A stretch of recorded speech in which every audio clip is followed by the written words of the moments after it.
They say that love has no borders, but Thuli would learn that geography matters more than poets admit. In New York, in the autumn of 1990, love was one thing. Back home in Manzini, in the Kingdom of Swaziland, it would become something else entirely. Something that would teach her that the most devastating heartbreaks aren't the ones that end in hatred, but the ones that end in understanding. This Lerato Stories, stories from the heart, with heart. Please like, subscribe, and share. She met Mfana at a gathering of global expats in Brooklyn, New York, the home of many global expats. It was a vibrant and exciting place to be. She met Mfana on a balmy New York Saturday afternoon in an apartment that smelled of incense and homesickness, where everyone was trying to recreate the warmth of home in a city that didn't know their names. Thuli worked at the Kingdom of Swaziland embassy, a position that gave her purpose and prestige, that made her parents proud back in Manzini. Mfana was a student at Long Island University, 21 years old, with eyes that sparkled with mischief and intelligence in equal measure. He was studying medicine on a scholarship that his entire extended family saw as redemption, as a rival, as proof that their sacrifices had been worth something. It was strange, almost cosmically funny, that they'd grown up in the same town, walked the same dusty streets, probably passed each other 100 times, and yet had never met until they were 5,000 miles from home. He'd attended Salesian, she'd graduated from St. Teresa, Catholic sister schools separated by a 15-minute walk and the vast gulf of teenage social circles that never quite intersected at the right moments. What struck Thuli first wasn't his handsomeness, though he was undeniably beautiful, tall and lean, with a smile that could disarm suspicion and melt resolve. It was his laugh, deep and genuine, the kind of laugh that made everyone around him want to join in, that turned strangers into friends and awkward silences into moments of connection. What struck Mfana about Thuli was her stillness. In a room full of people performing their homesickness, their success, their carefully constructed expat identities, she simply was, self-possessed and quietly confident, with a wit that could cut through pretension and a warmth that made people confess things they'd meant to keep hidden. They talked that night until the host started cleaning up around them, subtle hints that turned into direct requests to leave. They talked about home, the things they missed, the specific taste of fresh imadumbe, the sound of Siswati spoken without self-consciousness, the way rain smelled different there, and the things they didn't, the suffocating smallness of knowing everyone's business, the weight of tradition that could feel like love, or like chains depending on the day. Mfana walked her to the subway, and somewhere between the apartment and the station, their hands found each other. It felt inevitable, like something that had been waiting to happen since before they were born, just needing geography and timing to align. Their friends had opinions immediately, particularly Thuli's friends, especially the women from home who'd known Mfana's reputation. He had 2 children already, they reminded her, their voices heavy with warning and concern. 2 children at 19, with 2 different women. Back home, this might be worn as a badge of virility, proof of manhood in a culture that measured masculinity in conquests and progeny. But here, in the sprawling city, where they were all trying to be modern and sophisticated and free from the constraints of tradition, it was a red flag so crimson it should have been visible from space. "He's a player, Thuli," her friend Nomsa said over coffee, reaching across the table to grip her hand. "Don't be naive. Men like that don't change." But what Nomsa and the others couldn't see, or perhaps could see, and simply couldn't forgive, was the way Mfana looked at Thuli, the way he listened when she spoke, leaning in as if her words were treasure maps. The way he was vulnerable with her in ways that startled them both, talking about his fears and doubts and the weight of expectations that sat on his shoulders like physical pressure. Within months, they were inseparable. Mafana moved into Thuli's embassy apartment, a beautiful flat in Manhattan that came with her position, and they created a life together that felt like poetry.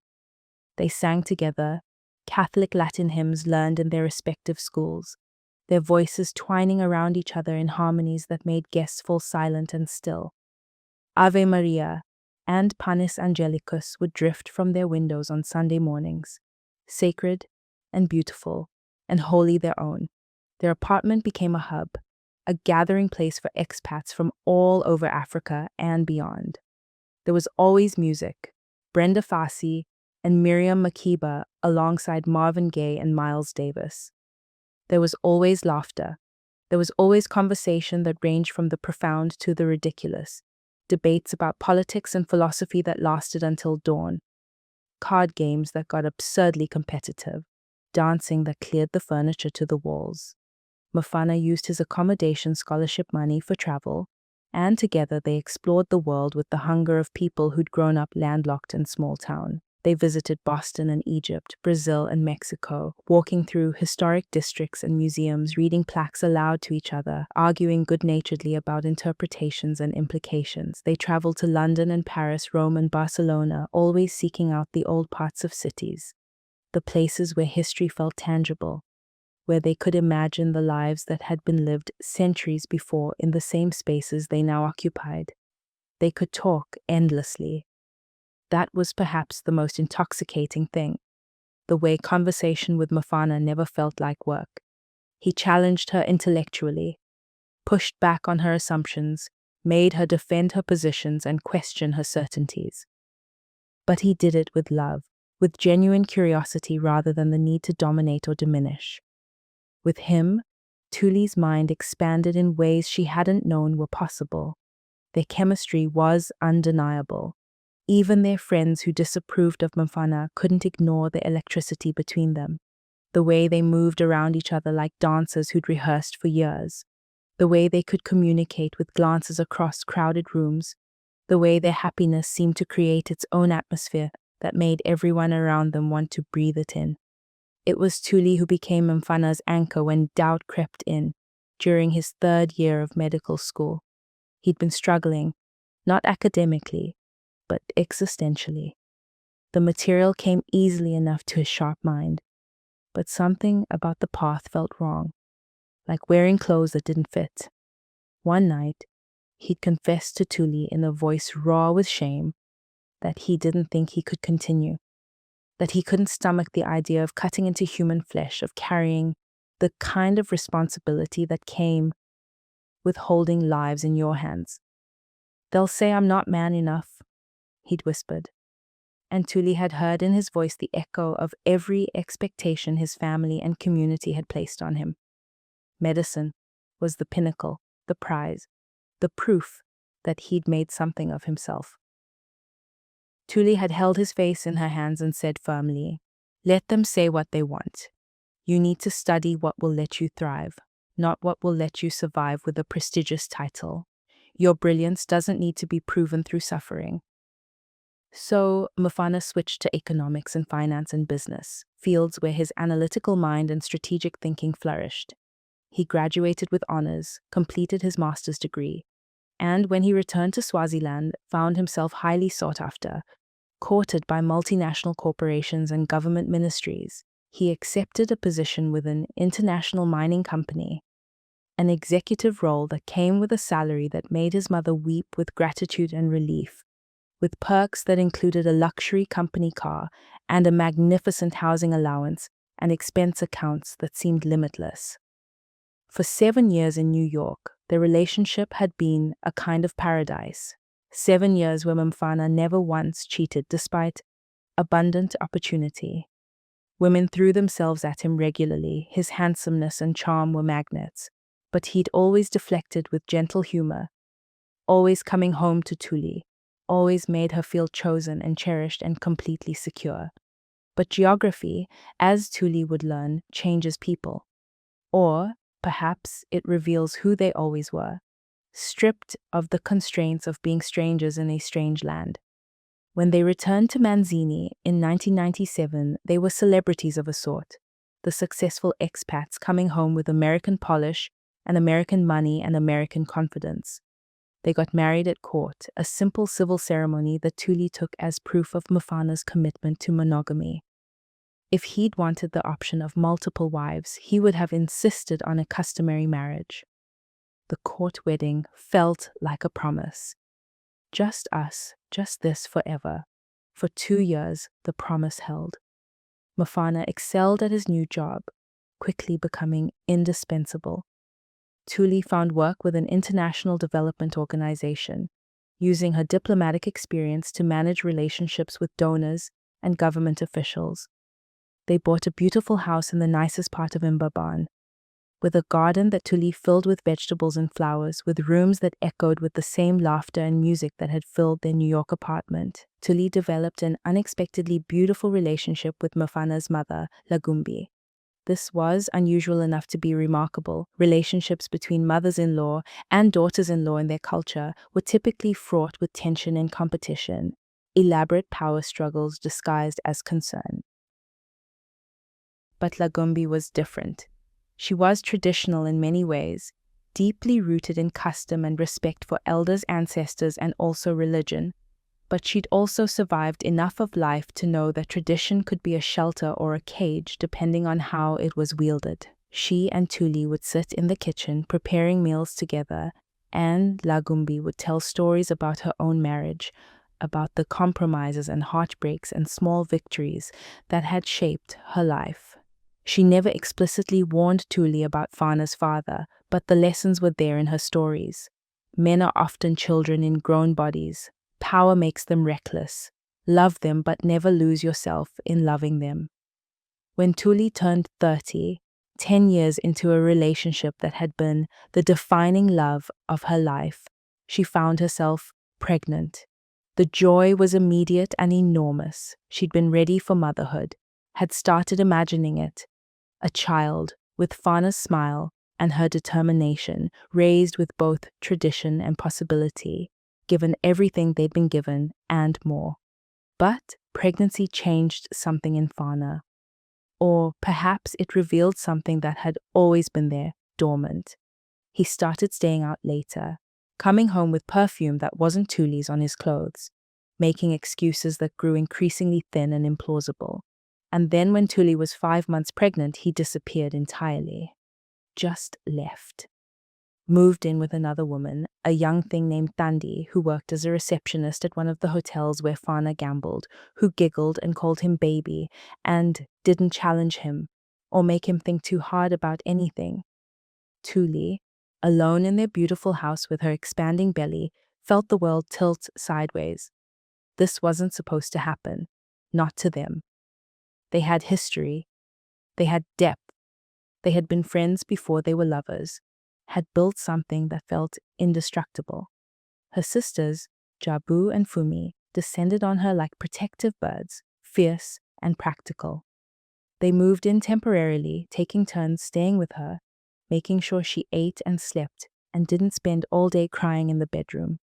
They cursed Fana the Swazi way, which was with a creativity that would have been funny if it weren't so sad. They urged her to divorce him, to take everything she could in the settlement, to make him pay for his betrayal. But it was Lagumbi who convinced her to wait, who came to the house one evening and sat with Thuli in the dimming light, holding her hand while explaining the reality of being married to a powerful man with new money. These women, they target him because of what he has, Lagumbi said, her voice sad but matter-of-fact. He's young and foolish and drunk on his own success. But you, Thuli, you are his foundation. You knew him when he had nothing. You believed in him when he wanted to quit medicine. You are the one who matters. Then why does it feel like I'm the one who doesn't matter at all? Thuli whispered. Lagumbi squeezed her hand. Because right now he's being a fool. But fools can learn. What you must do is focus on yourself and this baby. You must be financially independent, always. Promise me, Thuli, never depend on a man's money, no matter how much he has or how much he loves you. Build your own. It was advice that would save Thuli's life, or at least the life she would build from the rubble of the one she'd imagined. Mfana had stopped all financial support the moment he left. The generous man who'd spent lavishly on travel and gifts and experiences became a stranger who ignored her calls, who wasted money for the mortgage and bills on the new women. Alcohol and gambling, but nothing for her, as if she'd ceased to exist the moment she became inconvenient. So Thuli built. While her body grew a human, she grew a business. She used the contacts she developed through her development work, the relationships with contractors and suppliers and government officials. She started a construction supply store, selling building materials to the countless projects springing up around the country as Swaziland's economy grew. Lagumbi, true to her word, helped her navigate the legal complexities of property ownership for women. The laws in Swaziland in 2000 still required a husband's permission for most financial transactions, still treated women as perpetual minors in the eyes of the state. But there were ways around it: creative structures, properties in her brother's name, partnerships with her male cousins she trusted. Lagumbi knew them all. By the time Wezi was born, a perfect baby girl with Thuli's eyes and Fana's smile, Thuli had 5 construction supply stores across the country and was well on her way to building her own empire. Fana came back when Wezi was 2 months old, just showed up one day as if he'd been gone for a weekend rather than most of her pregnancy and the first months of their daughter's life. He apologized in the vague way that men do when they're sorry for the consequences but not the actions. And Thuli, exhausted and still hormonal and desperately wanting to believe in the man she'd loved for a decade, let him back in. For 18 months it was good again. Not the same. That kind of trust, once shattered, never fully repairs. But good enough. Fana was attentive to Wezi, delighted by fatherhood in a way that touched Thuli's heart. He was present, engaged, the partner she'd needed him to be. So when he suggested having another baby, Thuli agreed. Partly because she wanted Wezi to have a sibling. She and her sisters were so close, she couldn't imagine raising an only child. Partly because she wanted to believe that they'd moved past the darkness, that his infidelity had been an aberration rather than a pattern. She should have known better. The moment Thuli hit 4 months pregnant with their second daughter, Fana disappeared again. Gone. Living with another woman, a different one this time, named Precious. Thuli would later learn that Thandi, the woman from the first pregnancy, had also been pregnant during that time. That Fana now had 3 children by 3 different women, with 2 more growing in separate bellies. This time the devastation was different. Not the shock of the first betrayal, but the cold, hard clarity of pattern recognition. This was who he was. This was who he would always be. The man she'd loved in New York, faithful and devoted and present, had been a version of Fana that could only exist away from home, away from the expectations and permissions of a culture that celebrated male promiscuity as virility. Weli was born with Fana absent, just like Wezi. Thuli labored, surrounded by her sisters and Lagumbi, these women who had become her true family, who showed up when it mattered. And when Fana returned a few months later, sheepish and sorry, Thuli let him back in physically, but had already divorced him emotionally. He could live in the house. He could play with the girls. But he was no longer her partner in any meaningful sense. He was an unreliable roommate with whom she happened to share children. The one thing that gave her comfort is that their friendship remained. The pattern would repeat itself over the next decade. Fana would father 10 children with 9 different women, each pregnancy announcement feeling like another small death of the dream Thuli had once held. He became notorious, not admired as he might have hoped, but pitied. People talked about him in that tone, reserved for cautionary tales, men whose potential was wasted on perpetual adolescence. Thuli stopped waiting for him to change and started building the life she wanted despite him. She expanded her businesses, opened more stores, learned the industry inside and out. She enrolled in an MBA program through Gibbs University, studying part-time while running her growing empire and raising 2 daughters who watched everything and learned more than she intended to teach them. Her MBA cohort became lifelines, smart, ambitious people from across the continent who understood the particular challenges of building businesses in emerging markets. In Johannesburg, between classes and study groups, Thuli felt herself expanding again, remembering the woman she'd been in New York before marriage and motherhood and betrayal had reshaped her. She started exploring business opportunities in South Africa. The regulatory environment was more favorable, the tax structure more sensible, the market larger and more diverse. She quietly began shifting her focus, planning an exit from Swaziland that she didn't yet have the courage to execute. When Wezi was 10 years old and Willie was 7, Fana moved permanently in with Valentia, a stunning woman with whom he'd had 2 children. She was younger than Thuli by a decade, a former beauty queen who seemed to collect powerful men like trophies. For Fana, she represented something Thuli could never be again: uncomplicated, undemanding, unburdened by history or disappointment. That's when Thuli finally filed for divorce, not in anger. The anger had burned out years ago, but in exhaustion. She was done performing for a marriage that had been dead for years. Lagumbi, who had counseled patience before, supported her completely this time. "He's my son, and I love him," Lagumbi said, her voice heavy with disappointment.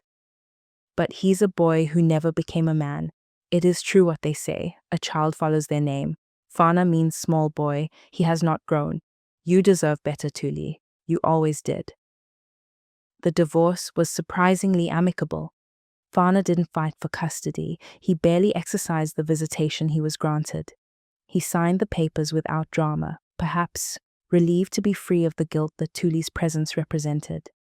Years later, when Wezi was 16 and beginning to understand the complexity of her parents' history, she asked her mother a question that would haunt Thuli for years.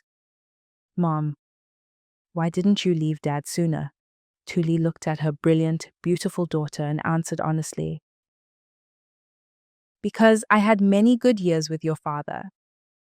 Real love, real friendship, real joy. That was real too, not just the betrayal. And you and your sister are here because I stayed as long as I did. I don't regret you, so I can't regret the circumstances that brought you into existence." But privately, in the quiet of her own heart, Thuli wondered if that was the whole truth, or just the version she could live with. When Wezi turned 12 and was preparing for high school, Thuli made the decision she'd been building toward for years. She sold her Swaziland businesses to Jabu, her widowed sister who was raising 3 children alone. Thuli taught her everything: how to manage cash flow, how to negotiate with suppliers, how to maintain inventory, how to build a business without needing a man's name or permission. Financial independence as inheritance passed from sister to sister like precious knowledge. Then Thuli and her daughters moved to South Africa, to the Nelspruit, where property was more affordable and competition less fierce, where small towns were growing and needed exactly what she could provide. She opened general construction supply stores in rural areas that had been overlooked by bigger companies, places where her presence became not just commercial, but community building. Within 5 years, she had 10 stores, each one profitable, each one managed by local people she'd trained personally. Her business became known for fair prices and reliable quality, for creating jobs in places where employment was scarce. Thuli became respected, not just as a business owner, but as someone who understood that commerce could be an act of care, that profit and purpose weren't contradictory. Her daughters thrived. Away from the small-town gossip of Mbaban, away from the shadow of their father's reputation, they blossomed. Wezi became a fierce debater, passionate about social justice, planning to study law. Whaley discovered a gift for mathematics and science, talking about engineering with an enthusiasm that made Thuli's heart swell. They saw their father irregularly. Fana would call on birthdays and holidays, send money for school fees, but he never showed up for plays or sports days or graduation ceremonies. He was present in the way that currency is present: useful but not warm, necessary but not nurturing. And then, when the girls were teenagers and Thuli was firmly established in South Africa, Fana's life collapsed spectacularly. He lost his job, not through incompetence but through palace intrigue. A prince had wanted Valentia, and when she'd initially rebuffed him, the prince had arranged for Fana to be framed for financial irregularities that were plausible enough to warrant investigation and firing. Fana had always been a gambler, casinos and poker and betting on anything with odds. His salary had been enormous, but he'd lived even larger, assuming the money would always flow. He'd stopped paying mortgages on his various properties, confident he could always catch up later. When he lost his job, the house of cards collapsed. Properties were foreclosed. Cars were repossessed. Valentia, who'd loved his money more than she'd loved him, ran straight into the prince's waiting arms. Fana lost everything and everyone. In a small country like the Kingdom of Swaziland, where everyone knew everyone's business, his fall was public and humiliating. He was blacklisted from similar positions, the prince's influence reaching into every corner of the professional world. At 50 years old, Fana moved back into his mother's house, defeated and diminished. When he reached out to Thuli, a humiliating text message that took him 3 days to compose, she surprised herself by responding with compassion rather than satisfaction. The vindictive part of her wanted to gloat, to tell him this was karma, that he'd destroyed his own life through greed and selfishness and inability to grow up. But when she read his message, stripped of ego, nakedly vulnerable in a way he'd never allowed himself to be since they left New York, she helped him apply for jobs in South Africa, revised his CV, reached out to her network, wrote recommendations that were honest but generous. Within weeks, he had multiple offers. His intelligence and experience was still valuable, even if his character was questionable. He chose a position with a major sugar company not far from Nelspruit, which had sugarcane plantations that stretched and bordered Swaziland and Mozambique, the same region where Thuli had built her empire. They became friends again. Or perhaps they'd never stopped being friends underneath all the hurt and betrayal. They had coffee occasionally, talking about their daughters, about business, about the ways they'd both changed and failed to change. Fana intimated gently at reconciliation, at trying again. Thuli shut it down firmly but kindly. We're good as friends, Fana, that's all we can be. Too much has happened. What she didn't tell him was that she'd found it nearly impossible to date anyone else seriously. She'd tried, going on awkward dinners and drinks with perfectly nice men who bored her within minutes. No one had Fana's quick wit, his depth of knowledge, his ability to challenge and stimulate her intellectually. No one made her laugh the way he did. No one felt like home the way he had in New York, before everything fell apart.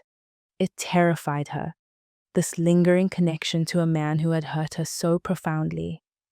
It felt like a kind of imprisonment, being unable to move forward because the past had imprinted itself so deeply that nothing else could compare. So Thuli, who'd built businesses from nothing and navigated impossible situations with grace, finally admitted she needed help. She started therapy, intense, challenging sessions with a Johannesburg psychologist who didn't let her hide behind competence and success. They unpacked her relationship with Fana, examined the way she'd loved him and loved herself, explored how to hold space for both the beautiful truth of their connection and the painful truth of his betrayals. They're both real, her therapist said during one session. The love you had in New York was genuine. The hurt he caused was genuine. You don't have to choose which one to believe. You can hold them both.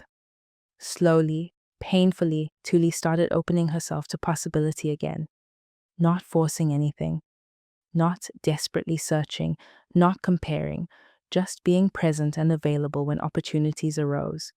Fana, meanwhile, rebuilt his life with a determination that surprised everyone who'd written him off. He became a leading expert in the sugar industry, publishing papers and consulting for international organizations. And eventually, he settled into a monogamous relationship with a woman named Lindiwe, someone who'd known him at his lowest and loved him anyway. It seemed that humiliation had finally taught him what love and fatherhood and Thuli's patience never could. That being a man meant more than conquest. That manhood was measured not in children fathered, but in people cared for. When Thuli turned 50, her daughters threw her a party, a beautiful gathering with her sisters and Lagumbian friends she'd accumulated over decades of showing up and being present. But the real gift was a trip to New York, a week with her oldest friend Mary, the American woman who'd been in that Brooklyn apartment in 1990 when Thuli first met Fana. Mary met her at JFK with tears streaming down her face, the kind of reunion that spans decades and continents and feels like coming home. They walked the neighborhoods they'd haunted in their 20s, now gentrified beyond recognition, laughing about how old they'd gotten, how young they'd been. On the third night, Mary invited Thuli to dinner at her place in Park Slope. "My brother's in town," she said casually, too casually. "Remember Malcolm? I think you met him once years ago." Thuli did remember. Vaguely. A kind man with sad eyes at some party, recently widowed, not ready to be around joy. Malcolm at 57 was different. Still sad around the edges. His wife had died of cancer years earlier, and that kind of grief doesn't ever fully leave. But present in his sadness, not hiding from it or drowning in it. He was a professor of African American and African history, passionate about his work, comfortable with silence, secure enough not to need to perform or impress. They talked about history, about the African American and African Renaissance, about colonialism's legacy and post-independence struggles, about the African diaspora and what it means to feel perpetually between places. The conversation had texture and depth, challenging and thoughtful, and Thuli felt something she hadn't felt in years: genuine interest, curiosity about another person that wasn't tinged with comparison to Fana. Malcolm called her the next day, and the day after that. They spent the rest of her trip exploring the city together. The museums they'd somehow missed in their 20s, the jazz clubs that had survived gentrification, the Ethiopian restaurants in Manhattan where they could eat with their hands and talk until the staff started stacking chairs. On her last night, over Ethiopian honey wine, in a dimly lit restaurant in Harlem, Malcolm asked, "Can I come visit you in South Africa?"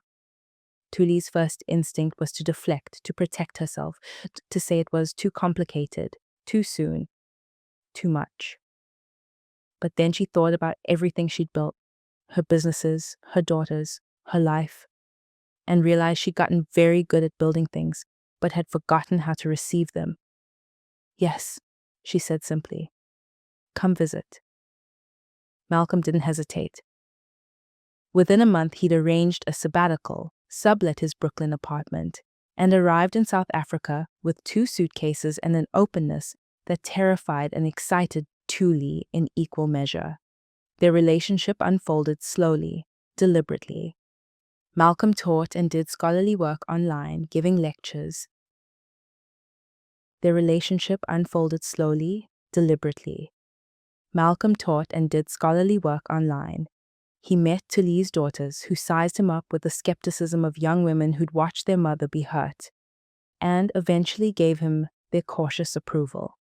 He met Lagumbi, who fed him until he groaned and told Thuli privately that this one was good, that this one knew how to show up. For the first time in decades, Thuli allowed herself to be courted, to be pursued, to be loved without having to build or manage or fix anything. Malcolm knew her whole story.